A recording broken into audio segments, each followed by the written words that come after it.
Hi y'all, it's Michelle of Homespun Honey. I am fresh off of the Hive Life Conference of 2023 and full of enthusiasm for beekeeping and beeswax craft, as I call it, and I wanted to show you my setup. Maybe this can inspire you in your setup for candle making.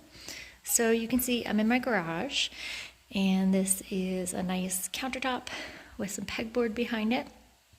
And there's my good cheap stovetop with a double boiler. I have some wax melting in here.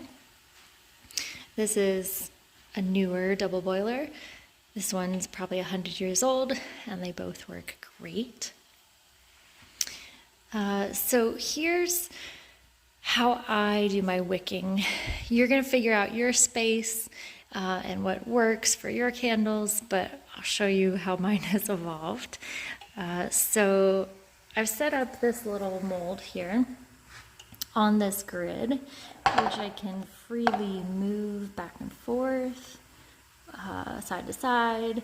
It's real nice when you're trying to get that wick directly centered, straight up and down. That way you don't have to reposition it.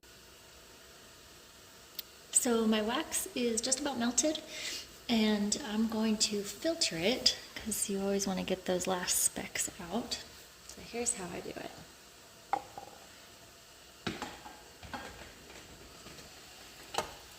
You want to make sure to not get any water, of course, in your wax, just hydrophobic. So wipe off the bottom.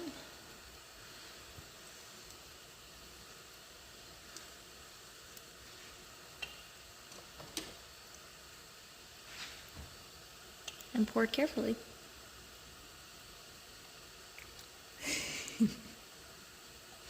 All of the spills that you encounter in your wax craft are easily fixed.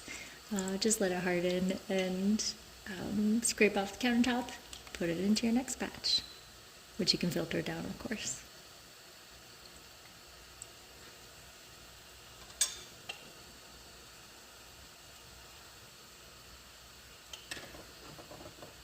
So you have this beautiful cup of wax ready to pour into your molds.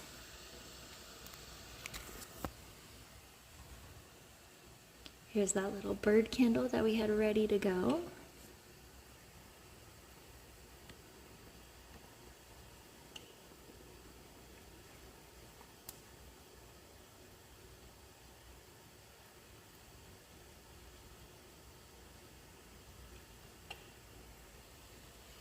So beeswax contracts as it hardens, which means it's going to pull away from those edges a little bit.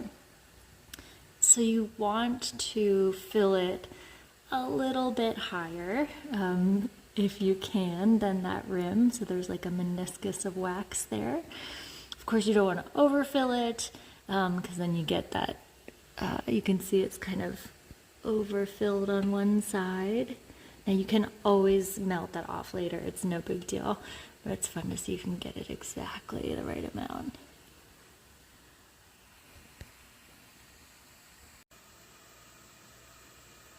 Okay, to make nice, clean, sharp candles, you have to prep your molds really well. So you want them clean. Sometimes there are little specks or film from the last candle. You want to make sure to scrape that out.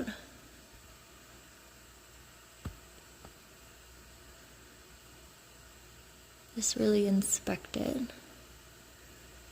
because anything that's on there is going to be the face of your candle. And I've found that a fingernail really is the best tool here, for this step anyway. Sometimes a little wax collects in there.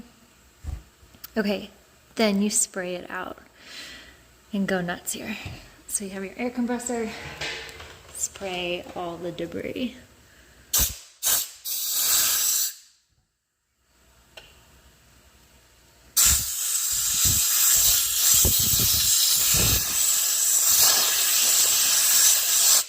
Okay, any little crevice, get it out.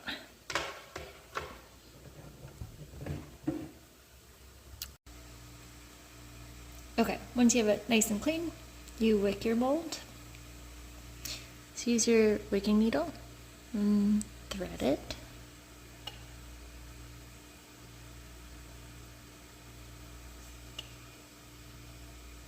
This can be annoying if you have a thick wick. But you can use, of course, different sizes according to which candle you're going to use. Once you get it through,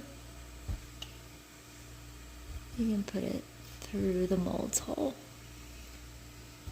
which you've probably needed to place there yourself.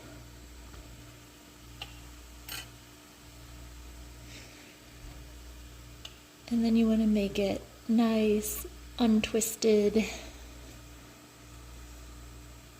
taut but not tight.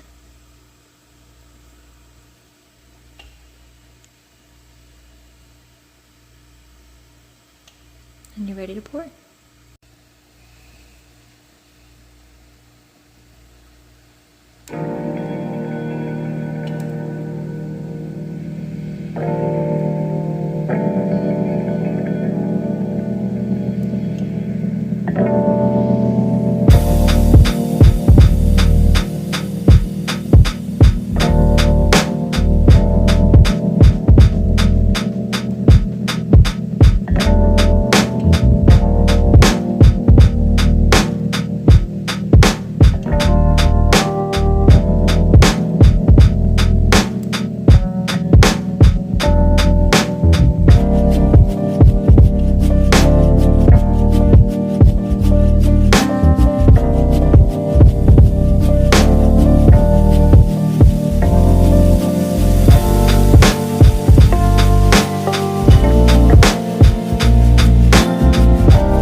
So here are a couple of candles that are poured and starting to harden.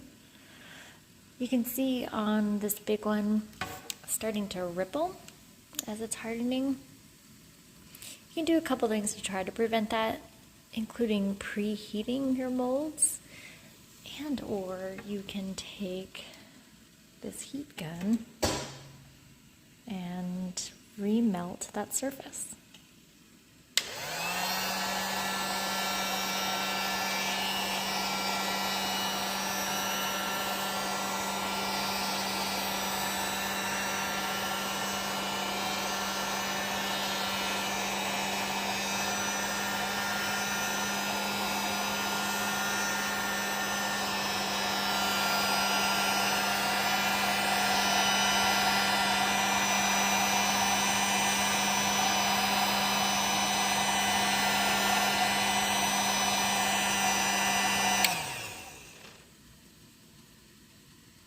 Try not to spray it out of the mold.